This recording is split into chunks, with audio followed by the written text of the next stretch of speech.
Hey everyone, I'm swapping out the gas block on this Palmetto 11.5 inch. This is the one that I was shooting the other day with the Radical Firearms Spitfire.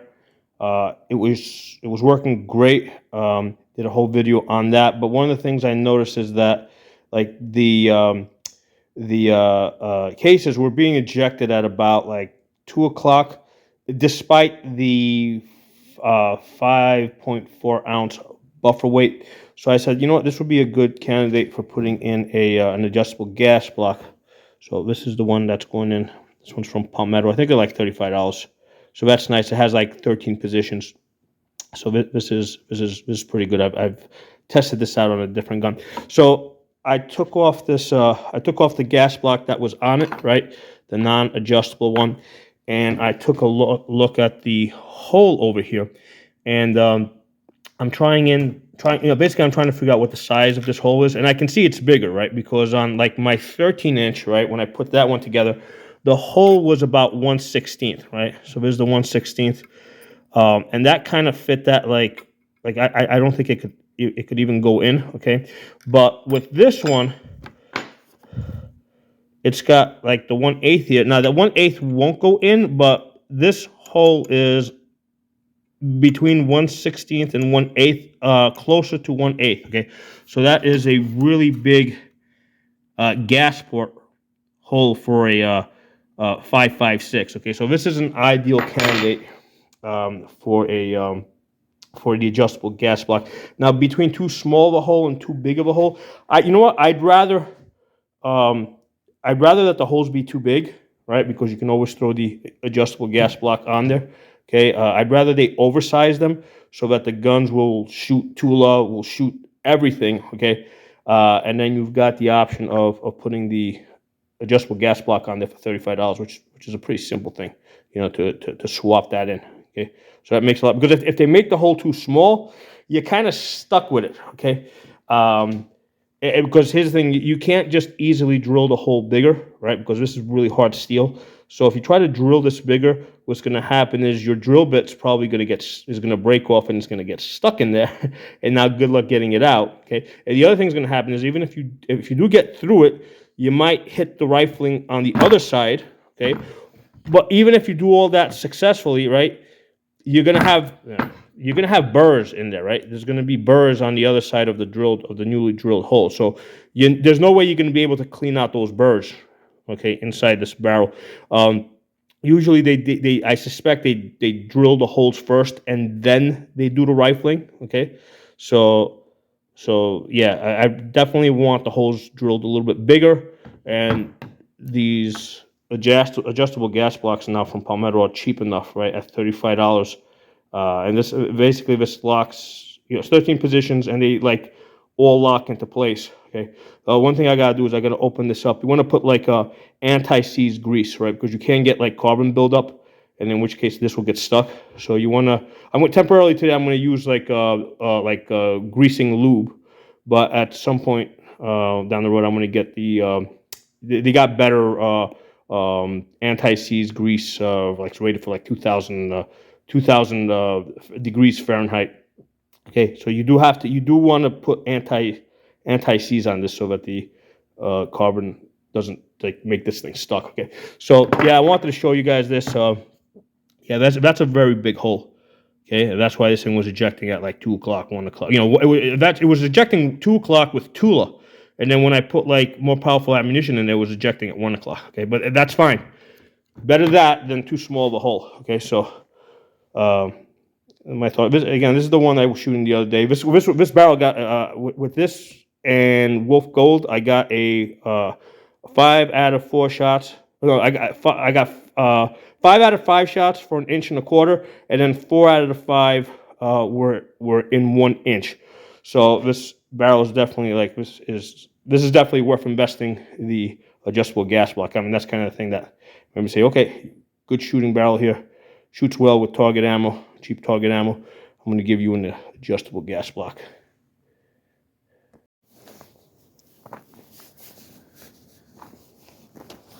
All right, everyone, I've got the adjustable gas block installed right now it's closed off completely, so it should not eject the case.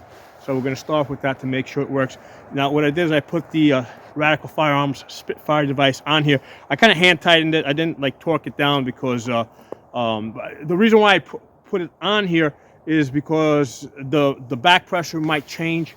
So that's why I want it on here. So what we're going to do now is we're going to figure out what the right setting for this is. So I have a bunch of magazines here loaded with a single round. Okay, so the idea is we want to get to the point where we can reliably lock back on the last round. So right now we're just going to test to see if this because right now it's completely closed off, so the case should not eject.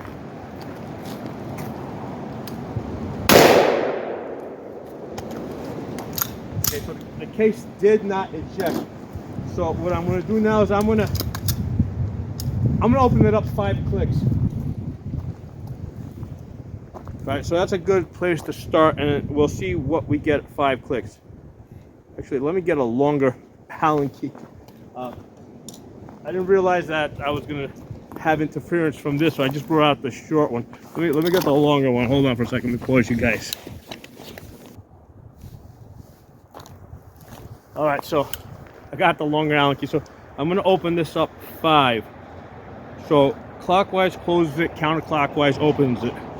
So we're gonna go 1, 2, 3, 4, 5. Okay, so you can see over there I got some red grease in there. It's not like the good one. Like later on, I'll put more heat. I'll get some of the one that's like ready for like 2,000 degrees. That's to keep this from seizing up. Now, interesting enough, the gas block that was on here, I was going to use the same tube, but I got the roll pin out, but I could not separate the gas tube from the gas block on the other one because the carbon had just completely sealed it, seized it up, and it was like one piece of metal. So I ended up putting the roll pin back into that, and I just found another gas tube that I had, and I put that into the into this gas block. But that just to illustrate how carbon lockups are a real thing. Okay, so let's take one shot and let's see what happens.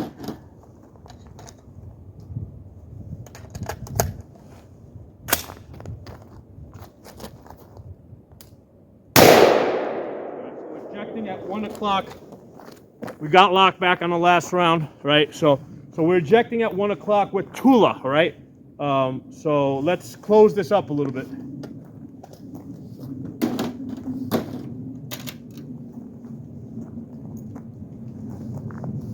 So yeah, when you put your hand in front of the muzzle, just double check that chamber, make sure it's locked open and empty.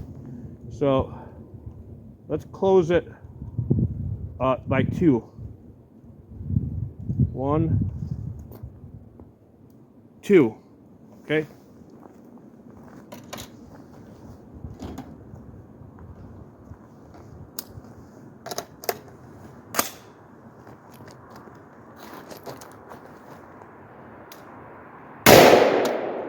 I ejected at 3 o'clock with a lockback on Tula, okay? Let's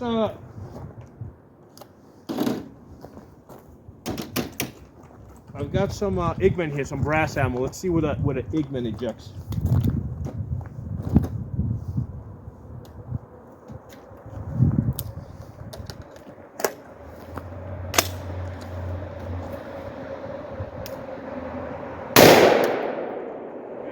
Igman ejected at about 2 o'clock. What we're gonna do is, because I think what I want to do is I want to get Tula ejecting at about 4 o'clock. So I think we're gonna close it off one more.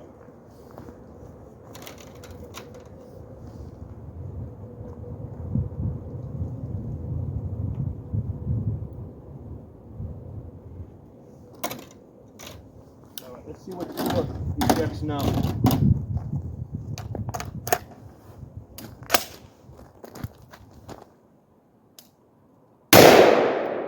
I went at 4 o'clock. That's probably a good place to be, because if I close it down anymore, Tula's not going to be locking back. So let's go back to the brass.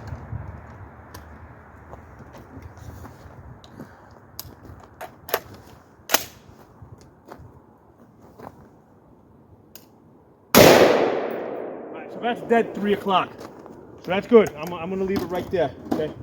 So yeah, adjustable gas block, man. Good thing, man. It's a good thing, and it's only $35 at Palmetto's website. So that's good. I mean, and it's easy to install and uninstall. And like I said, I bought this complete 11.5-inch upper from Palmetto. The thing gets a hold on, let me show you guys the group I hit. Hold on, I gotta show you guys this. So I shot this 2 days ago with that Palmetto 11.5-inch at 100 yards, five shots for 1.25 inches. Okay, and then the 4 out of 5, which is what I usually look at, is 1 inch. Okay, center to center, 1 inch, 4 out of 5. So Palmetto makes good stuff, man. You know, this is a really good place to start off with a Palmetto. Like I said, it was with the gas block that it came in. It was ejecting, you know, it was ejecting everything. Even the Tula was ejecting at 2 o'clock, and the brass was like all the way up at 1 o'clock. So this makes it was good to put the adjustable gas block on here, because now I can tune it down. So definitely, I prefer that they drill the portholes bigger and just put a gas block on top of that, and you can fine tune it wherever you want. But at least even if you don't put the gas block, at least with the holes drilled a little bit bigger, it's going to work even when the gun's dirty, even when it's wet outside, even when it's freezing. So yeah, Palmetto makes good stuff, man. So basically now I'm gonna pull these screws out here one at a time, and I've got the I got a thread locker, not the Roxette, but I got another one from Vibra Tight. That's for heat, right? So that one's that's good because that's a bargain one. That one's I'm gonna put that on there. I'm gonna take one screw at a time out and put those in. Then I'm gonna take this off because this is just hand tightened. I'm gonna take this off, put the rail on, and then I'm gonna come back. I'm gonna put this in my Magpul barrel extension vise, and I'm gonna torque this down. You don't have to go crazy torquing it down, like, you know. I mean, as soon as you see it start to grip, I mean, that's because that allows me to use the same crush washer repeatedly, right? Because if you keep torquing down on the crush washer and you crush it flat, then you can't reuse it. But this doesn't need to be timed, right? So every time I put this down, you know, like as soon as it catches, I just go a little bit more, right? And then that allows me to keep taking this on and off, and every time I just go a little bit tighter, and I can get a lot of use out of this crush washer. Okay. All right, I'll talk to these guys soon. All right, everyone, here it is. Now I haven't torqued this down yet.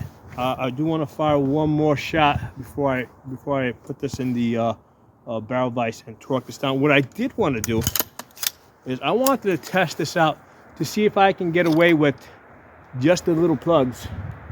So the 11.5-inch was one of those where it was like right on the border before I put this Radical Firearms Spitfire on it, where it's sometimes, like if I was going to do a lot of shooting, I'd have to double up on the ear protection, so I'd have to put earmuffs off of it. Ever since I put this on, I can shoot this just with the with those earmuffs, which I didn't bring here, the other earmuffs that are on here. But now I want to see if I'm now that I put the adjustable gas block in here, if I can shoot it with just these. And the reason why that might happen, right, is because there's going to be less port pop because the gas is less. It's slowing down how fast the bolt comes back.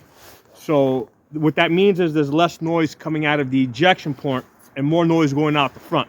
So I'm going to test that out, see how I like this, or even if it's doable, or we may have to just go back to the other ears. All right, so I'm just going to fire one shot. We're going to test, see if we get a lock back. I'll shoot this way so you guys can see me.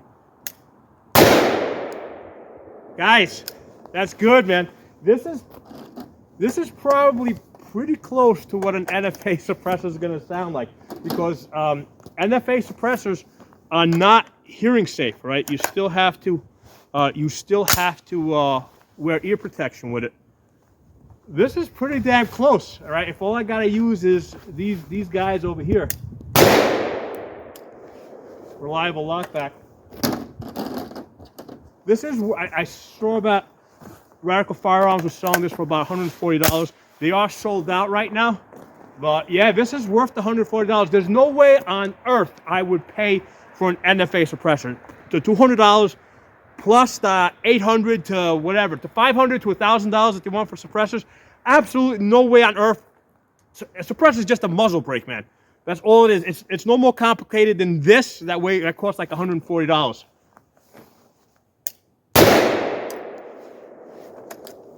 This is working, baby. Oh, there's two in here. You know what? Wait, did I get locked back? Oh, I had 2 rounds in there, I forgot. Okay.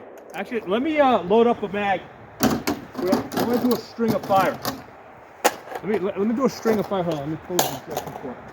It's snowing now. I'll be back in a second. We'll do a string of fire and I'll see how it feels. I'm going to shoot brass now, which is a little bit hotter. And we're going to see how I like shooting it with just these little earplugs. Right now, this is the quietest 5.56 gun that I got. You know, this 11.5 inch.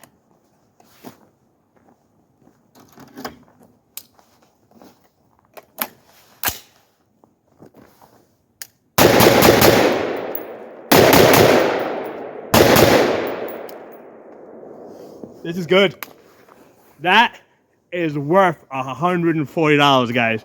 That is worth $140. If all I gotta wear is this and I can bang away, and it's not banging me, and it's not bothering me. And like I've said before, because I shoot all day, right, every day almost, I'm very sensitive to like my ears. Like I don't want to lose my ears, right? So with 308, you know, a lot of times I'll double up on it. Okay, with the 7.5 inches barrels, I'll double up on it.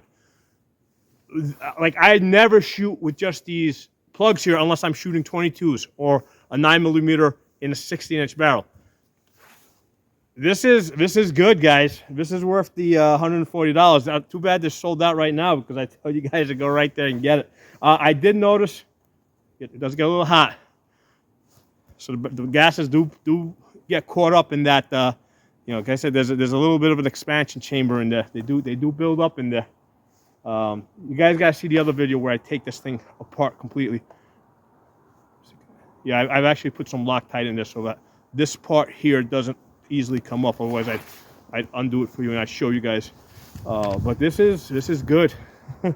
I'm really happy. I should also mention real quick, which I mentioned in prior videos. This doesn't work so great in the 7.5 inch. Like it works just like a regular linear comp. In the 7.5 inch, you cannot go with just these guys here. Okay, so 7.5 inch, totally different story. I couldn't tell the difference between this and the linear comp I have on there now on my 7.5 inch barrels. But with this on the 11.5 and also on the 13.5, or the 13 when I had it on there, this works.